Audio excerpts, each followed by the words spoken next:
Hello meet mister Mithun. அது நான் தான் மிதுன்ஸ் பாட்காஸ்ட் சேனலுக்கு உங்களை வரவேற்கிறேன்.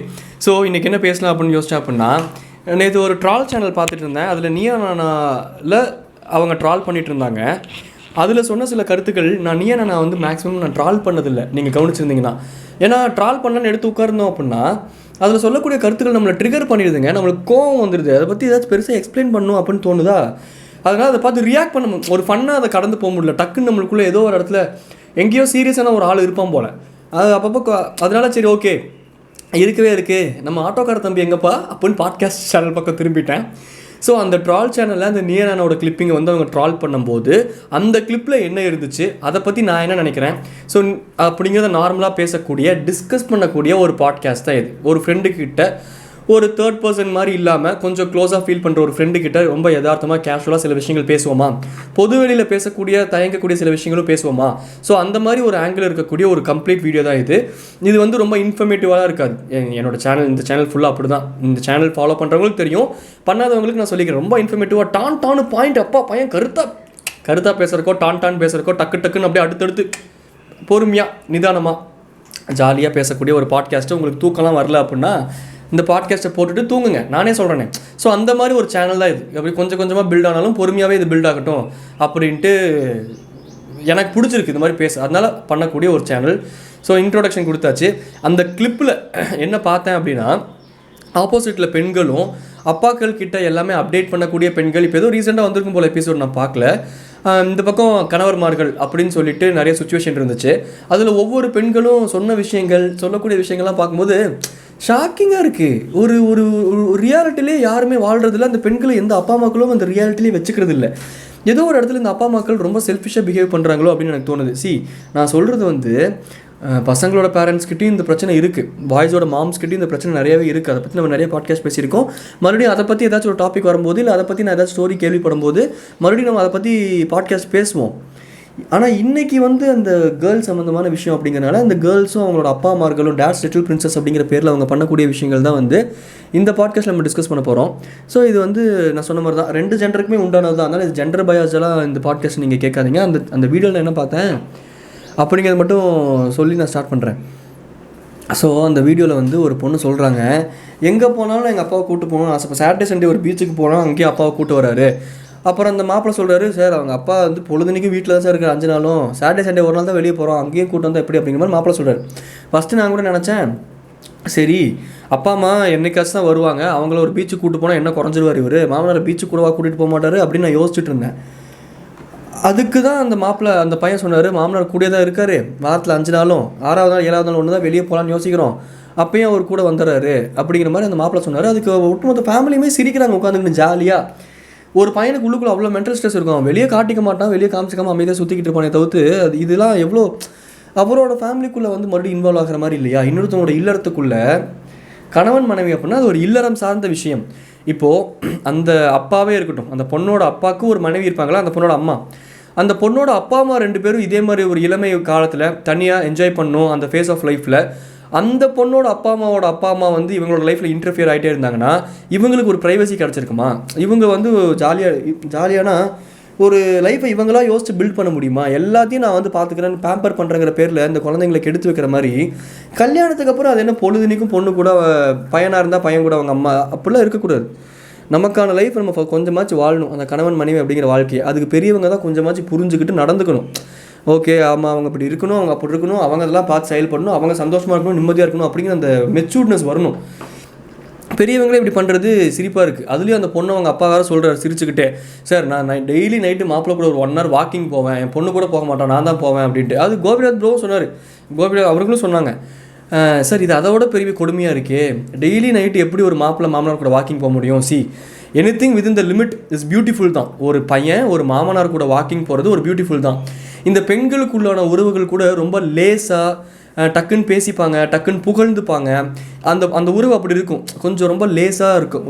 லேசானா ஒரு மாதிரி மெல்லிய இறகு மாதிரி இருக்கும். பசங்களுக்கான அந்த உறவுகள் வந்து கொஞ்சம் ஹார்டாக இருக்கும், ஒரு ராக் மாதிரி இருக்கும்.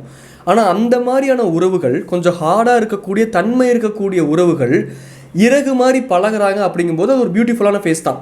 இப்போ அந்த பொண்ணோட அப்பாவும் ராக் மாதிரியான ஒரு கேரக்டராக தான் இருந்திருப்பார். அந்த மாப்பிள்ளையும் அந்த மாதிரி men are built like that maximum நேச்சுரலியே அது அப்படி தான். பட் அந்த 2 கேரக்டர்ஸும் when they get along well, அந்த மாமனாரும் அந்த பையனும் சந்தோஷமாக சிரித்து பேசிக்கிறாங்க அப்படின்னா அந்த பொண்ணுக்கு அதை விட நம்ம அப்பாவும் நம்ம கணவரும் இவ்வளோ க்ளோஸாக இருக்காங்க, சிரித்து பேசிக்கிறாங்க, ஏதாச்சும் ஒன்றுனா ஒருத்தர் மதிச்சுக்கிறாங்க அப்படிங்கிற அந்த ஃபேஸ் ஆஃப் லைஃப் ரொம்ப ஜாலியாக தான் இருக்கும், நல்லா தான் இருக்கும். அது ஒரு ஹெல்த்தியான விஷயமும் கூட, நான் இல்லைன்னா சொல்லலை. ஆனால் வென் ரெகுலராக அது நடக்கும்போது நீங்கள் யோசிச்சு பாருங்கள், வாரத்தில் 5 நாள் அவங்க அப்பா கூட இருந்துக்கிட்டு ஒரு Saturday Sunday family time spend பண்ணலான்னு சொல்லிட்டு குழந்தைய தூக்கிட்டு வாமா பீச்சுக்கு போகலாம் அப்படின்னா எங்கள் அப்பா வந்தால் தான் நான் கூட வருவேன் அப்படின்னு நம்ம அங்கேயும் அவரை கூட்டிகிட்டு போயிட்டு டெய்லி நைட் ஒரு 1 hour வாக் போகலாம் அப்படின்னா அங்கேயும் பொண்டாட்டிக்கு பதிலாக அவங்க அப்பா மூஞ்சியை பார்த்துக்கிட்டு இருந்தாருன்னா, ஃபஸ்ட் நைட்டுங்கிற ஒன்று மட்டும் இந்த மாதிரி எந்த ரூல்ஸும் இல்லை அப்படின்னா அந்த மாமனாரே அதை நடத்திட்டு போயிருந்துருக்கலாம். இந்த பொண்ணுங்கிற ஒன்றை கொடுத்து இப்படிலாம் பேம்பர் பண்ணுங்கிற அவசியமே இல்லை. இன்னொருத்தவங்க சொல்கிறாங்க, வெளியே கீழே போய் ஒரு முட்டை கூட எனக்கு வாங்க தெரியாது, எங்கள் அப்பாவை தான் நான் அனுப்பிச்சுடுவேன் அப்படின்னு ஜாலியாக சொல்கிறாங்க. அவங்க அப்பாவுக்கு என்ன வயசாக இருக்கும், இப்போ ஒரு ஃபேமிலிக்குள்ளே வந்துட்டாங்க, அடுத்தடுத்து இவங்களுக்குன்னு சில பொறுப்பு இருக்குது, சரி ஓகே ஃப்ளெக்சிபிள் ஆகலாம் அப்படிங்கிற அந்த தாட்டு கூட வராத அளவுக்கு இந்த பேரண்ட்ஸ் இந்த குழந்தைங்களுக்கு எடுத்து வச்சிருக்கிறது மட்டும்தான் என் கண்ணுக்கே தெரியுது. இந்த ஒட்டுமொத்த ஷோவில் என்னோட பிரதிபலிப்பு எனக்கு என்ன தெரிஞ்சது அப்படின்னா, கம்ப்ளீட்லி இந்த பேரண்ட்ஸ் வந்து ஒரு செல்லம் கொடுத்து ஸ்பாயில் பண்ணி வச்சுருக்காங்க கிட்டை. அவங்களுக்கான இல்லறம் அப்படின்னு அந்த குழந்தைங்களுக்கு என்னென்னு தெரியும். அந்த பெண்களுக்கு சொல்கிறேன், இந்த அம்மாக்களுக்கு அம்மாக்கள் பக்கம் சாயக்கூடிய ஆண்களுக்கும் இது பொருந்தும். பட் நான் பார்த்தது இந்த பெண்கள் இந்த எபிசோட, அதனால் அந்த ஸ்பெசிஃபிக்காக நான் சொல்கிறேன். அந்த குழந்தைங்களுக்கு தெரில, ஒருத்தங்க சொல்கிறாங்க, சார் எல்லாமே நான் ஹஸ்பண்ட் கிட்ட டிஸ்கஸ் பண்ணுவேன், ஆனால் கடைசியில் எங்கள் அப்பா சொல்கிற முடிவு தானே சார் கரெக்டாக இருக்கும், சார் ஜென்ரலாக அப்பா அம்மா சொல்கிற முடிவு தானே சார் கரெக்டாக இருக்கும் அப்படின்ட்டு ஒருத்தங்க, அது ஒரு நிதர்சனமான உண்மைங்கிறது ஆழமாக ஏதோ அவங்க டிஎன்ஏலேயே ஊறி போன மாதிரி அதை சொல்கிறாங்க. உங்கள் அப்பா அம்மாவும் கடவுள் கிடையாது, என்னோட அப்பா அம்மாவும் கடவுள் கிடையாது. அவங்க வாழ்ந்த காலகட்டத்துக்கு, அவங்களோட லைஃப் ஸ்டைலுக்கு, அவங்க எடுத்த முடிவுகள் உங்களை வளர்த்துறக்கு சரியாக இருந்திருக்கலாம். இன்றைக்கி இருக்க காலகட்டத்துக்கு, இன்றைக்கி இருக்கக்கூடிய வே ஆஃப் லைஃபுக்கு, இன்றைக்கி இருக்கக்கூடிய கல்ச்சருக்கு, இன்றைக்கி இருக்கக்கூடிய ஃபாஸ்ட் மூவிங் வேர்ல்டுக்கு உங்கள் கணவர் எடுக்கக்கூடிய முடிவு தான். ஏன்னா அந்த மனுஷன் தான் இன்றைக்கி இருக்க உலகத்தை வெளியே போய் பார்க்குறாரு, 4 பேர் கூட பேசுகிறாரு, சம்பாதிக்கணும்னு நினைக்கிறாரு, சேர்த்து வைக்கணும்னு நினைக்கிறாரு, குழந்தைங்களுக்கு ப்ரொவைட் பண்ணணும்னு நினைக்கிறாரு, ஒய்ஃபை இப்படி பண்ணணும், இதெல்லாம் பிளான் பண்ணி இன்றைக்கி இருக்கக்கூடிய லைஃப் கூட நல்லா ஜெல்லாக இருக்கக்கூடிய ஒரு மனிதர். ப்ராக்டிக்கலாகவே நம்ம யோசிச்சோம்னா, இப்போ அப்பாவா கணவரான்னு யோசிச்சா ஆப்வியஸாக கணவர் தான். ஏன்னா அவர் தான் அந்த ஓட்டத்தை ஓடுறாரு, அவரோட ஃபேமிலியை அவர் தான் பார்த்துக்கணுங்கிற கருக்கடியில் தான் அந்த ஓட்டத்தையே ஓடுறாரு. அப்போ அவரோட ஒப்பீனியன் கூட கேட்டு நான் ஒரு முடிவு எடுக்க மாட்டேன், அதுக்கும் நான் எங்கள் அப்பா கிட்ட தான் போவேன் அப்படின்னா, அந்த மேனுக்கான ரெஸ்பெக்ட் என்ன, அந்த மேன் பண்ணக்கூடிய வேலைக்கான ரெஸ்பெக்ட் நம்ம எங்கே கொடுக்குறோம்? ஒருத்தங்களை அங்கீகரிக்கிறதும் ஒரு விதமான மரியாதை தானே. இப்போ உங்கள் கணவர் உள்ளே வரும்போது நீங்கள் எந்திரிச்சு நிற்கிறது பேர் மரியாதை இல்லை, பயம். உங்கள் அப்பாவே உங்ககிட்ட ஒரு விஷயத்த சொல்கிறார் அப்படின்னா, இருங்கப்பா நான் ஒரு வார்த்தை என் கணவர்கிட்ட கேட்டுக்கிறேன், அவர் ஆலோசிச்சா கரெக்டாக இருக்குன்னு உங்கள் அப்பா கிட்ட விட்டு கொடுக்காம பேசுகிறீங்களே, அதுதான் ஒரு ஆம்பளைக்கான மரியாதை. அது ஒரு மேனுக்கு டேரெக்டாகவும் அது புரியும், இன்டெரக்டாகவும் அது புரியும். எந்த இடத்துல நம்மளுக்கு அது இல்லையோ அந்த இடத்துலேருந்து பேசிக்காகவே மேன் டிட்டாச் ஆகக்கூடிய ஒரு டைப். எனக்கு இதில் என்ன வருத்தமாக இருக்குது அப்படின்னா, மென்னை பற்றி நல்லா தெரியும், விமனை பற்றி நல்லா தெரியும். ஆனால் இதெல்லாம் தெரிஞ்சுமே அவங்களோட குழந்தைங்களை பேம்பர் பண்ணுங்கிற ஒரே காரணத்துக்காக இன்னமும் அவங்க குழந்தைங்களை ஸ்பாயில் பண்ணுறாங்க. அவங்க குழந்தையோட வாழ்க்கைக்குள்ளே இவங்க தலையிடுறாங்கிறது என்னால் அக்செப்டே பண்ணிக்க முடியல. ஒரு பெண்ணுனால் சுச்சுவேஷனுக்கு தகுந்த மாதிரி டக்குன்னு மாறிட முடியுது. எப்படி சொல்கிறேன்னா, ஒரு பெண்ணுன்னு இல்லை, ஜென்ரலாகவே எப்படி சொல்கிறேன்னா, என்னோட லவ்வுக்கு எங்கள் அப்பா அம்மா ஒத்துக்கலை அப்படின்னா அதே வாயிலிருந்து இந்த வார்த்தைகள் வருது. இவங்களுக்கு என்ன தெரியும், என் லைஃப்பை நான் டிசைட் பண்ணக்கூடாதா, என் லைஃப்பை எனக்கு டிசைட் பண்ணுறதுக்கான உரிமை இருக்குது, அத்தாரிட்டி இருக்குது அப்படிங்கிறது இதுவும் வருது. பட் அதே இது அவங்களுக்கு லவ்ங்கிற ஒன்றே அமையல, காலப்போக்கில் வளர்ந்துட்டாங்க, ஏதோ ஒன்று டக்குன்னு பார்த்தாங்க அரேஞ்ச் மேரேஜ், சரி ஒருத்தருக்கு பிடிச்சி போயிருக்கு, மேரேஜ் பண்ணிட்டாங்க அப்படிங்கிற ஜோன் வரும்போது மட்டும் அம்மா அப்பாவை பேக்கப்புக்கு வச்சுக்கிறோம் அப்படிங்கிற அதீத புத்திசாலித்தனம் அப்படிங்கிற நினச்சிக்கிட்டு அந்த பேரில் உங்கள் குடும்பத்துக்கு நீங்களே வைக்கக்கூடிய சூனியத்தனம். அதெல்லாம் கதைகளில் இதிகாசங்களில் சொல்லதான் செஞ்சுருக்காங்க. ஒரு மன்னர் வந்து வயசானவங்களை விட்டுட்டு நம்ம கிளம்பிடலாம் அப்படின்ட்டு ஒரு போர் தொடுக்கும்போது எல்லாம் கிளம்பிட்டாங்க. ஒரு 3 வயசானவங்களை மட்டும் ஒரு பேக்குள்ளே போட்டு ஒருத்தன் கொண்டு போனான் அவங்கள காப்பாற்றணுங்கிறதுக்காக, ஒரு வயசான தாத்தாவை மட்டும். அப்போ இந்த மன்னனுக்கு கடலை கடக்க தெரில, தண்ணிக்குள்ளே போய் மீன் பிடிக்க தெரில. அப்போ அந்த வயசான ஒரு ஐடியா கொடுத்தாரு, வாய்க்குள்ளே எண்ணெயை வச்சுக்கிட்டு கீழே போய் எண்ணெயை பபிள்ஸ் மாதிரி விட சொல்லு, அதுலேருந்து வெளிச்சம் கிடச்சிது, சாப்பிட்டாங்க, மறுபடியும் ஐடியா கொடுத்தாங்க. எப்படி உனக்கு மட்டும் இந்த ஐடியாலாம் வருதுன்னு அந்த வயசானவர் கேட்டார், இது அரசர் கேட்டார். நான் எங்கள் தாத்தாவை கூட கூட்டு வந்திருக்கேன் அப்படின்னோடனே முதியவங்களோட அருமை தெரிஞ்சு மறுபடியும் போய் எல்லா முதியவர்களையும் கூட்டிகிட்டு வந்தாங்க அப்படிங்கிற மாதிரி கதைகள்லாம் இருக்குது. முதியவர்களுக்கு, முன்னோர்களுக்கு, அவங்களோட வாழ்க்கையில் அவங்க பட்ட அனுபவங்களுக்கு நம்ம மரியாதை கொடுக்கணும். அது அவ்வளோதான். You can hold a huge respect for your parents, but you should not let your parents decide what உங்களோட ஃபேமிலிக்கு உண்டானதை. வாட் யுவர் ஃபேமிலி நீட்ஸ்னு ஒன்று இருக்குல்ல, உங்களோட ஃபேமிலி நீடை நீங்கள் மீட் பண்ணுறதுக்கு ஒரு குடும்ப தலைவியாக குடும்ப தலைவனாக நீங்கள் தான் அந்த பொறுப்பை எடுக்கணுமே தவிர்த்து இன்னமும் you can't let your parents அந்த பொறுப்பு எடுக்கும்போது சில வருஷங்கள், சில மாதங்கள், சில மனசங்கடங்கள் வரும், சில சண்டைகள் வரும். அந்த ஒரு வைபு கரெக்டாக வந்து அந்த மேட்ச் ஆகி 2 பேரும் ஒருத்தர் விட்டு கொடுத்து வந்து ஒரு இடத்துல உட்கார்ற வரைக்கும் சலனங்கள் இருக்கும், சலசலப்புகள் இருக்கும். அப்போ நம்ம அதுவும் ஒரு கிளாரிட்டி இருக்கணும். புலம்புறக்காக நம்ம பேரண்ட்ஸை பயன்படுத்தி அம்மா இந்த மாதிரி பண்ணுறாமா, சரி ஓகே 2வது இப்படி யோசிச்சாமா அதனால் இப்படி பண்ணுறாமா, புலம்பவும் செய்யணும், அவளை விட்டு கொடுக்கவும் கூடாது. இது அந்த விமனுக்குமே அப்ளை ஆகும். அப்பா இப்படிலாம் பண்ணுறான். ஏன்னா அந்த அப்பாவுக்கு நல்லா தெரியும், அந்த அப்பாவும் அந்த வயசில் அதே முரடன், அதே முரட்டுத்தனம், அதே அந்த இதெல்லாம் இருந்து தான் அவர் இன்னைக்கு இப்படி ஒரு மேனாக உருவெடுத்திருக்காரு. பிகாஸ் அவருக்கான ஸ்பேஸ் இருந்திருக்கு. அந்த அப்பாவோட அப்பா உள்ள தலையிட்டு அவரை டம்மி ஆக்கி ஒன்றும் அப்படி இல்லை.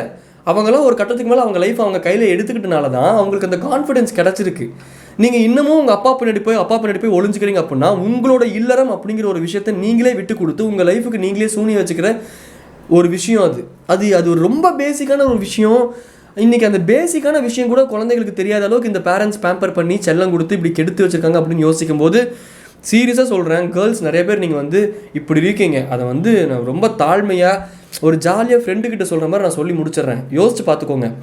உங்களுக்குன்னு ஒரு லைஃப், உங்களுக்குன்னு ஒரு கணவர் செட் ஆகிட்டாங்க. இப்போ செட் ஆகலை, பொழுதுனிக்கும் கணவருக்கும் உங்களுக்கும் நைய நசுக்குன்னு இருக்குது, கணவர் ரொம்ப டாக்ஸிக்காக இருக்காரு, இந்த மாதிரியான சுச்சுவேஷன் சினாரியோஸ் வேறு. ஆனால் வாழ்க்கையை ஓட்ட முடியும், இவர் தான் என் கணவர் அப்படின்னு நீங்கள் வந்து ஒரு அடாப்ட் ஆகிட்டீங்க, ஒரு செட்டில் டவுன் ஆகிட்டீங்க, இப்போ குழந்தைகள்லாம் பிறந்துருச்சு. இப்படி ஒரு தருணத்தில் உட்காந்துக்கிட்டு when everything is not everything எல்லா டைமும் எல்லாத்துக்கும் எல்லாமே ஸ்மூத்தாக அமையாது. பட் ஓவராலாக okay it is manageable, this is life, he is my person, he is such a sweet person. இந்த மாதிரிலாம் அமைஞ்சிருக்க ஒரு வாழ்க்கையை எங்கள் அப்பா அம்மாவை கேட்டு அந்த முடிவெடுப்பேன், எங்கள் அப்பா சொன்னால் தான் கரெக்டாக இருக்கும். எப்படி அந்த ஒரு வாக்கியத்தை ஒரு பெண்மணினால் அவங்க கணவர் ஆப்போசிட்டில் உட்கார வச்சுட்டு எப்படி சொல்ல முடியுது? அந்த கணவர் அதை எப்படி சகிச்சுக்கிட்டு வாழ்கிறாருங்கிறது என்னால் அக்செப்டே பண்ணிக்க முடியல.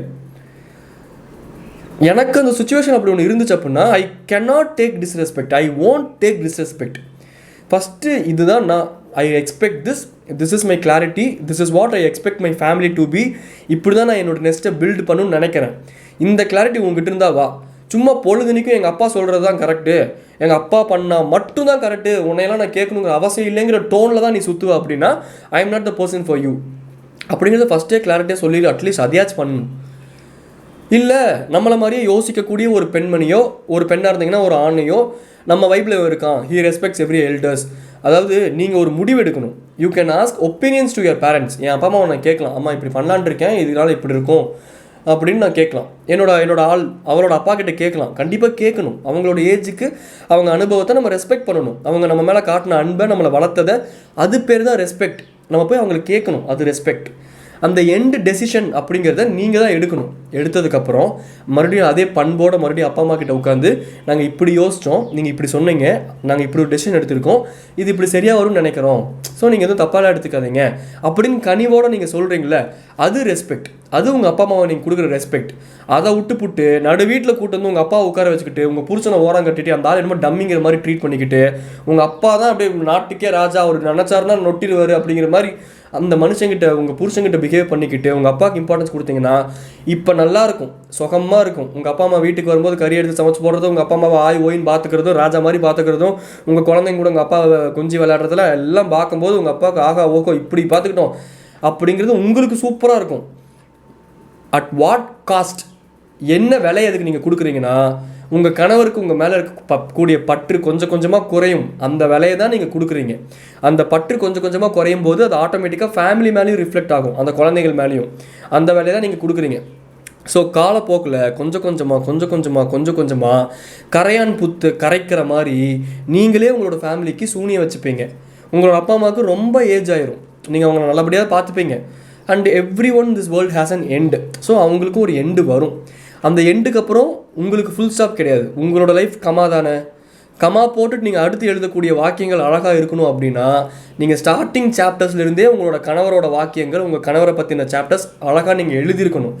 கணவரை பற்றி எழுத வேண்டிய இடத்துல உங்கள் அப்பாவை வச்சு நொட்டிக்கிட்டு இருந்தீங்க அப்படின்னா ஆஃப்டர் கமா உங்களோட சாப்டர்ஸ் நீங்கள் அதை வச்சு தான் ட்ரைவ் பண்ணி எழுதணும். வேறு வழியே இல்லைங்கிற மாதிரி ஆயிரும். கொஞ்சமாச்சு யோசித்து இல்லறம் அப்படிங்கிறது தலைவன் தலைவிக்கு உட்பட்ட ஒரு விஷயம். மற்றவங்க யாருமே அதை இன்ஃப்ளூயன்ஸ் பண்ணக்கூடாது. நீங்கள் பெற்று போடுறீங்கள அதுங்களும் நாளைக்கு வந்து உங்களை இன்ஃப்ளூயன்ஸ் பண்ணக்கூடாது. சி, இந்த ஃபேக்ட் வந்து of course I hold a huge respect for my parents. மாற்று கருத்தே கிடையாது. இதெல்லாம் எனக்கு இவ்வளோ தூரம் சொல்லி கொடுத்து புரிய வச்சது எங்கள் அம்மா அப்பா தான். அதனால் அவங்க மேலே இல்லை மதிப்பு மரியாதைங்கிறது அது என்னோடய குலதெய்வத்து மேலே வச்சிருக்க மதிப்பு மரியாதை மாதிரி. அஃப்கோர்ஸ் ஐ லவ் தம். நான் ஏன் இதை சொல்கிறேன், இந்த டிஸ்க்ளைமர் சொல்கிறேன்னா, இப்போ நான் சொல்ல போகிறது அப்படி இருக்கும், ஒரு ஹார்ட் ஹிட்டிங் ஃபேக்ட். அந்த ஹார்ட் ஹீட்டிங் ஃபேக்டை ஜஸ்டிஃபை பண்ணுறதுக்காக நான் சொல்கிறேன். இவன் என்னடா அவங்க அப்பா அம்மா மேலே ஒரு அக்கறையே இல்லாத மாதிரி பேசலாம் நீங்கள் நினச்சிடக்கூடாது. நான் தான் வந்து ரொம்ப லக்கியஸ்ட்டாக நான் ஃபீல் பண்ணுறேன் இந்த உலகத்தில். அதுக்கு ஒரே காரணம் என்னோட அப்பா அம்மா தான். ஸோ அந்தளவுக்கு I hold respect and love for them. But hard hitting fact என்ன அப்படின்னா, அப்பா அம்மா உங்கள் லைஃப்பில் வருவாங்க, தேர் அண்ட் சாப்டர். நீங்கள் பெற்று போடுறீங்கள, அவங்க உங்கள் லைஃப் முடிகிற வரைக்கும் உங்கள் கை பிடிச்சி கூட்டிகிட்டு போவாங்க. அதுக்கப்புறம் அவங்களுக்கும் லைஃப் இருக்குது, அவங்களும் போயிடுவாங்க. There also and chapter. Forever சாப்டர்னு ஒன்று உங்கள் லைஃப்பில் இருக்கும்ல, அது வந்து ஒரு சாப்டர் கூட கிடையாது. It is you. அந்த புத்தகமே அதுதான். அந்த புத்தகங்கிறது வாழ்க்கை துணை மட்டும்தான். அது ரொம்ப அழகாக, அது உண்மையாலுமே அதனால தான் சொல்கிறாங்க போல், மனைவி அமைவதெல்லாம் இறைவன் கொடுத்த வரம் அப்படின்ட்டு. வைஸ் வர்சா தான், கணவன் அமைவதும் இறைவன் கொடுத்த வரம் தான். அது வந்து அந்த புக்கே அதுதான். ஸோ அந்த வாழ்க்கை துணையோட இம்பார்ட்டன்ஸ் புரிஞ்சு நடந்துக்கோங்க. உங்களுக்கு வந்து அவங்க பிளட் ரிலேஷன்ஷிப் இல்லாமல் இருக்கலாம், இந்த உலகத்தோட பியூட்டி அதுதான். அம்மா அப்பா பிளட் ரிலேஷன்ஷிப்பாக இருக்கலாம், over the period of years நீங்கள் அம்மா அப்பா கூடயே இருந்து ட்ராவல் பண்ணியிருந்துருக்கலாம். ஆனால் ஹார்ட் ஹிட்டிங் ஃபேக்ட் என்னென்னா, ஒரு இடத்துல அவங்க கையை விட்டுட்டு நம்ம நடக்கணும் தான். அந்த இடத்துல தடுமாறும் போது நம்மளை ஒரு கை பிடிக்கும்ல, அது பிளட் ரிலேஷன்ஷிப்லேருந்து வந்த கை கிடையாது, எங்கேயோ ரேண்டமாக இருந்து வந்த ஒரு கை தான், வாழ்க்கை துணை தான், நான் ஒத்துக்கிறேன். ஆனால் அதுதான் புத்தகமே, அது ஒரு சாப்டர் கூட கிடையாது. அந்த கை ஒன்ஸ் உங்களை பிடிச்சிருச்சுன்னா சாகுற வரைக்கும் அந்த கை தான். நீங்கள் பெற்று போடுறதும் நாளைக்கு டாட்டா காமிச்சிட்டு அதுக்கு குழந்தை குத்தியை பெற்றுக்கிறதுக்கு ஜாலியாக போயிடும். அதனால் இந்த ஹார்ட் ஹீட்டிங் ஃபேக்டை புரிஞ்சுக்கோங்க. Parents they should be respected, they should be loved. மாற்றுக்கருத்தே வேண்டாம். பேரண்ட்ஸ், குழந்தைங்க, they should be loved, they should be taken care of, and they should be, நம்ம வளர்த்துணும் அவங்கள. நம்ம இன்றைக்கி பெற்று போட்டோம்னா கடமை முடிஞ்சதுன்னு முக்கால்வாசி பேர் நினச்சிக்கிறாங்க. நம்ம தான் அதுங்களை வளர்த்தணும். அதுக்குன்ட்டு அதுங்களும் உங்கள் லைஃபாக மாறிடாது. அவங்களும் ஒரு சாப்டர் டாட்டா காமிச்சிட்டு போவாங்க. காலம் போன கடைசியில் உங்கள் கணவர்கிட்டையும் உங்கள் மனைவிக்கிட்டையும் பொக்கவாயை வச்சு உட்காந்துக்கிட்டு, நம்ம பொண்ணு இப்படி இருக்கால, நம்ம பையன் இப்படி இருக்கான் பாரு, அன்னைக்கு வந்து இப்படி செஞ்சான் பாரு, என்னோடய அம்மா அப்பா வந்து அன்னைக்கே அது சொன்னாங்க தெரியுமா, சின்ன வயசில் நான் இருக்கும்போது எங்கள் அப்பா கூட நான் மறந்துட்டுருக்கேன் தெரியுமா, அப்படின்ட்டு உங்கள் பொக்காயை வச்சுக்கிட்டு நீங்கள் யார்ட்டையாச்சும் பேசணுன்னா உங்கள் கதைகளை யாருமே கேட்க மாட்டாங்க, உங்கள் வாழ்க்கை துணைவியை தவிர்த்து. நாளைக்கு நீங்கள் வயசாகும்போது உங்களோட குழந்தைங்களுக்கே நீங்கள் பாரமாக தெரிவிங்க. நீங்கள் 4 வார்த்தை எக்ஸ்ட்ரா பேசுனீங்கனாலே, ஐயோ தாத்தா வேறு நொச்சுன்ட்டு கம்மன் இருக்க சொல்லுமா இந்த ஆளை அப்படின்ட்டு சொல்லிட்டு போகிற பேர பசங்க தான் இருப்பாங்க. நீங்கள் சொல்கிற எல்லாத்துக்கும் சிரிச்சுக்கிட்டு ஊங்கொட்டுறது உங்கள் வாழ்க்கை துணைவனாக மட்டும்தான் இருப்பாங்க. எப்போ இருப்பாங்கன்னா, நம்ம ஃபஸ்ட்டு எழுதுகிற சாப்டர்ஸ் அழகாக எழுதினோம்னா கடைசியில் அப்படி இருப்பாங்க. வேறு யாருனாலே அந்த இடத்துல இருக்க முடியாது. புரிஞ்சு நடந்துக்கோங்க. தயவு செஞ்சு பேரண்ட்ஸே இந்த குழந்தைங்களோட லைஃப்பை கெடுத்துறாதீங்க. செல்லம் கொடுக்குறங்கிற பேரில், சஜஷன் கொடுக்குறங்கிற பேரில். அடுத்தவங்க அவங்களோட லைஃப்குள்ளே அப்படியே இன்வால்வ் ஆக அவங்களுக்கு தெரியும், அவங்க பார்த்துப்பாங்க. அவங்க ஒன்றும் அப்படியே கீழே போய் அப்படியே இறங்கி ஒன்றுமே நடந்துடாது. நல்லபடியாக அவங்க இருப்பாங்க. கணவன் மனைவி அவங்களாம் இருக்க விட்டிங்கன்னா அவங்க நல்லபடியாக இருப்பாங்க. எந்த பேரண்ட்ஸாக இருந்தாலும் இது பொருந்தும். யோசிச்சு பார்த்துக்கோங்க. இந்த பாட்காஸ்ட் எப்படி இருக்குது அப்படிங்கிறத கமெண்ட்டில் சொல்லுங்கள். உங்களுக்கு தெரிஞ்ச ஏதாச்சும் பேரண்ட்ஸ்லாம் அப்படின்னு சுற்றிட்டு இருக்க மாட்டாங்க. ஜென்ரலாகவே உங்கள் பேரண்ட்ஸ் கூட இந்த பாட்காஸ்ட் அனுப்புங்க. மேபி அவங்க கேட்டாலும் ஆமாம் அப்படின்னு கூட யோசிக்க சான்ஸ் இருக்குல்ல, அதுக்காக சொல்கிறேன். எனக்காகவும் தான் சொல்கிறேன், ஒரு ரீச் இருக்கும், ரெண்டுக்கும் தான். சரி, ஓகே, டடாவே சொல்லிக்கணும். நாங்கள் மீட் மிஸ்ட் மித்து டடாவே பாய்.